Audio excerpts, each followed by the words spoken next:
पार्वती जी का प्रश्न। प्रेम का असली मतलब क्या है? शिव जी ने बताया था प्रेम का असली अर्थ। भगवान शिव का प्रिय मास सावन प्रेम का प्रतीक है। पवित्र श्रावण मास के बीच आज हम आपको भगवान शिव और माता पार्वती की अद्भुत कथा बताने जा रहे हैं। इससे पहले आपको ये जानना चाहिए कि माता पार्वती भगवान शिव की केवल अर्धांगिनी ही नहीं बल्कि उनकी शिष्या भी रही।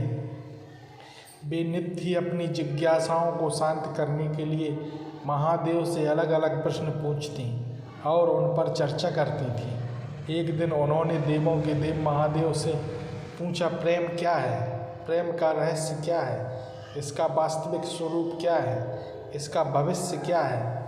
आप तो मेरे गुरु की भूमिका भी निभा रहे हैं। इस प्रेम के ज्ञान से अवगत कराना भी तो आपका ही दायित्व है। बताइए महादेव। माता पार्वती द्वारा प्रेम से जुड़े इन तमाम सवालों को सुनने के बाद महादेव ने कहा, प्रेम क्या है यह तुम पूछ रही हो पार्वती? प्रेम का रहस्य क्या है? प्रेम का स्वरूप क्या है? सत्य तो यही है कि प्रेम के अनेकों रूपों को तुमने ही उजागर किए हैं पार्वती। तुमने ही प्रेम की अनेक अनुभूतियाँ हुई हैं। तुम्हारे प्रश्न में ही तुम्हारा उत्तर निहित है। भगवान शिव की बातें सुनकर माता पार्वती ने कहा, क्या इन विभिन्न अनुभूतियों की अभिव्यक्ति संभव है?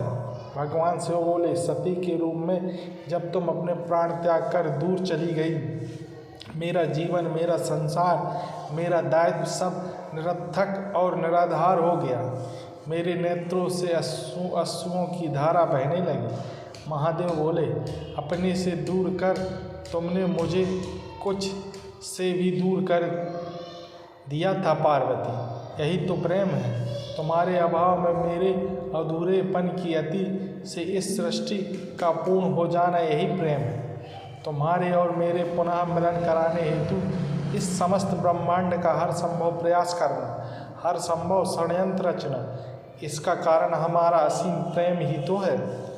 तुम्हारा पार्वती के रूप में पुनः जन्म लेकर मेरे एकाकीपन और मुझसे मेरे वैराग से बाहर निकलने पर विवश करना और मेरा विवश हो जाना यही प्रेम ही तो है। भगवान शिव ने माता पार्वती से कहा, जब जब अन्नपूर्णा के रूप में तुम मेरी क्षुधा को बिना प्रतिबंधन के शांत करती हो या कामाख्या के रूप में मेरी कामना करती हो, तो वह प्रेम की अनुभूति ही है। तुम्हारे सोम और सहज गौरी के रूप में हर प्रकार के अधिकार मैं तुम पर व्यक्त करता हूँ और तुम उन अधिकारों को मान्यता देती हो और मुझे विश्वास दिलाती रहती हो कि सिवाय मेरे इस संसार में तुम्हें किसी का वर्चस्व स्वीकार नहीं, तो वह प्रेम की अनुभूति ही तो होती है। भोलेनाथ ने आगे कहा, जब तुम मनोरंजन हेतु मुझे चौसर में पराजित करती हो तो भी मेरी विजय ही होती है, क्योंकि उस समय तुम्हारे मुख पर आई प्रसन्नता मुझे मेरे दायित्व की पूर्णता का आभास कराती है। तुम्हें सुखी देखकर मुझे सुख का जो आभास होता है, यही तो प्रेम है पार्वती। जब तुमने अपने अस्त्र बहन कर शक्तिशाली दुर्गा के रूप में अपने संरक्षण में मुझे सशस्त्र बनाया, वह अनुभूति प्रेम की तो ही है थी। जब तुमने काली के रूप में संहार कर नृत्य करते हुए मेरे शरीर पर पांव रखा था, तुम्हें अपनी भूल का आभास हुआ और तुम्हारी जिह्वा बाहर निकल आई, वही तो प्रेम था पार्वती। भगवान बोले, जब तुम अपना सौंदर्य रूप, ललिता रूप, जो अति भयंकर भैरवी रूप भी है, उसका दर्शन देती हो, और जब मैं तुम्हारे अति भाग्यशाली मंगला रूप, जो कि उग्र चंडिका रूप भी है, उसका अनुभव करता हूँ। जब मैं बिना किसी प्रयत्न के तुम्हें पूर्णतः देखता हूँ तो मैं अनुभव करता हूँ कि मैं सत्य देखने में सक्षम हूँ। जब तुम मुझे अपने संपूर्ण रूपों के दर्शन देती हो और मुझे आभास कराती हो कि मैं तुम्हारा विश्वास पात्र हूँ, इस तरह तुम मेरे लिए एक दर्पण बन जाती हो, जिसमें झांक कर मैं स्वयं को देख पाता हूँ कि मैं कौन हूँ।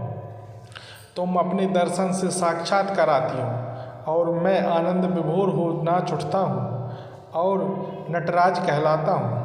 यही तो प्रेम है, जब तुम बार बार स्वयं को मेरे प्रति समर्पित कर मुझे आभास कराती हो कि मैं तुम्हारे योग्य हूँ।